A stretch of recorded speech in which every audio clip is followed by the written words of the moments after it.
Hey guys, welcome back to my channel. Hope you all are good and healthy.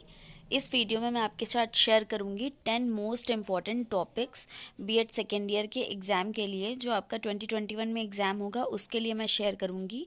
क्योंकि मैं आपको series provide करा रही थी बीएड सेकेंड ईयर का जो पेपर फर्स्ट है उसके इम्पॉर्टेंट क्वेश्चंस के जो वीडियो है मैंने आपको प्रोवाइड करा दिया है। पेपर सेकेंड का जो इम्पोर्टेंट टॉपिक्स हैं उसके भी मैंने वीडियो आपको प्रोवाइड करा दिया है। ये पेपर थर्ड जो आखिरी पेपर है अवध यूनिवर्सिटी में, उसका ये मोस्ट इम्पॉर्टेंट टॉपिक्स हैं जो मैं आज आपको प्रोवाइड कराने जा रही हूँ। साथ ही बीएड फर्स्ट ईयर के आपके जो 5 सब्जेक्ट हैं उसमें से मैंने सभी के जो है आपको मोस्ट इम्पॉर्टेंट टॉपिक्स प्रोवाइड करा रखे हैं अपने चैनल पर। अगर आपने वो वीडियो नहीं देखा है तो मैं डिस्क्रिप्शन बॉक्स में लिंक दे दूँगी, आप उसे वहाँ से देख सकते हो। So without wasting time let's start the video guys. तो ये है 10 मोस्ट इम्पॉर्टेंट क्वेश्चंस जो आपके हैं। उसमें जो पहला क्वेश्चन है वो है उससे एक्चुअली क्वेश्चन डिस्कस करने से पहले मैं एक बात और बोलना चाहती हूँ कि जो ये मोस्ट इम्पॉर्टेंट क्वेश्चन की जो मैं लिस्ट बनाती हूँ वो मैं 5 साल के पेपर को एनालाइज करके बनाती हूँ कि कौन से क्वेश्चन सबसे ज़्यादा पूछे जाते हैं, कौन से क्वेश्चन रिपीट होते हैं। तो उसको एनालाइज करके ये वीडियो मैंने बनाया है और उसी के बेसिस पर मैं आपको बताने जा रही हूँ कि कौन सा क्वेश्चन इम्पोर्टेंट है। तो पहला क्वेश्चन है, वैदिक शिक्षा, मुस्लिम कालीन शिक्षा तथा बौद्ध कालीन शिक्षा की विशेषता, उद्देश्य, आदर्श तथा गुण।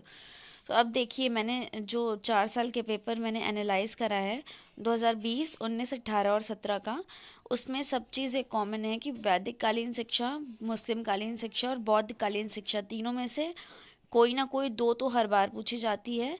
कभी कभी तीनों पूछ ली जाती है, कभी 7 नंबर में एक पूछ लेंगे, दो 5 नंबर में, और 1 नंबर में भी कभी कभी आती है।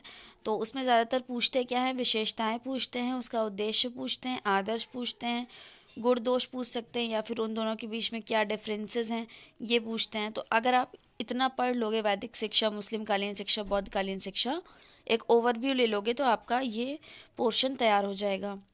इससे आपको काफ़ी अच्छे खासे मार्क्स मिलेंगे। उसके बाद सेकंड क्वेश्चन है, वुड का आदेश पत्र 1854 का। तो ये भी काफ़ी इम्पोर्टेंट है। मैंने जो 4 साल का पेपर एनालाइज करा उसमें 3 साल ये लगातार पूछा गया प्रश्न है, और आई थिंक ये इस बार भी पूछा जा सकता है। उसके बाद है मैकाले का विवरण पत्र। ये भी आपका 4 साल पूछा गया है, चाहे एक बार तो शायद 1 नंबर में आया, लेकिन ऑलमोस्ट जो आपके 4 साल है उसमें से 3 साल ये 5 नंबर में ही पूछा गया है। तो ये वुड का आदेश पत्र, मैकाले का विवरण पत्र, दोनों ही बहुत इंपॉर्टेंट है, ज़रूर पढ़ लीजिएगा, क्वेश्चन ज़रूर फंसेगा इससे। उसके बाद है गोखले का विधेयक 1911 तथा वर्धा शिक्षा योजना। तो अब देखिए, जो गोखले का विधेयक है ये आपका अल्टरनेट पूछा गया है। एक बार जैसे गोखले का विधेयक पूछा गया, फिर वर्धा शिक्षा योजना के बारे में पूछ लिया नेक्स्ट में, फिर गोखले का विधेयक पूछा गया, फिर वर्धा शिक्षा योजना के बारे में पूछा गया। तो वर्धा शिक्षा योजना में वो क्या पूछते हैं कि उसकी क्या विशेषताएं थी, क्या उद्देश्य थे, ये सब चीज़ें वो पूछते हैं। तो ये दोनों टॉपिक भी आपके बहुत इंपॉर्टेंट है, इसको आप देख लीजिएगा।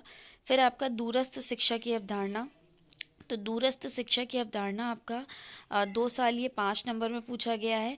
एक बार जो दूरस्थ शिक्षा है ये आपकी मुक्त मुक्त जो शिक्षा होती है उससे कैसे अलग है ये पूछा गया है।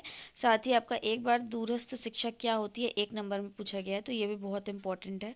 फिर है समावेशी शिक्षा की विशेषताएं।